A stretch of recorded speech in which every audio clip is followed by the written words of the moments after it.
Hi friends, మేము ఇవాళ ఒక గేమ్ ఉంది.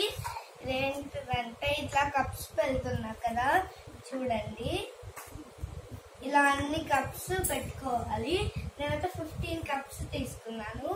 ఇట్లాంటిది ఏదో ఒక సర్కిల్ తీసుకొని ఇప్పుడు 3 ఛాన్సెస్ ఉంటాయి. ఇలా అంటే ఇవన్నీ పడిపోతే 1 ఛాన్స్ లో పడిపోతే విన్నర్ అన్నట్టు.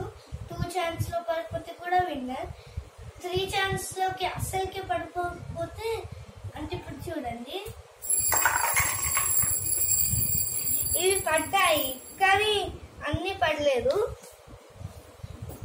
చూడండి, ఇప్పుడు నాది ఇది సెకండ్ ఛాన్స్.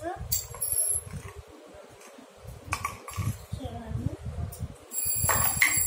సెకండ్ ఛాన్స్ కి కొన్ని పడ్డాయి. ఇది థర్డ్. ఒకటి మిగిలింది. నేను అవుట్. ఒకటి కాదు 3 4 మిగిలినాయి. 4 ఇక్కడ పడిపోలే, ఒకటి అక్కడిది 3 పడిపోలే, 4 కదా మొత్తం. అంటే ఇట్లుంది కదా, దాన్ని 1 కౌంట్ చేసుకోవాలి. అబ్బా అవునా?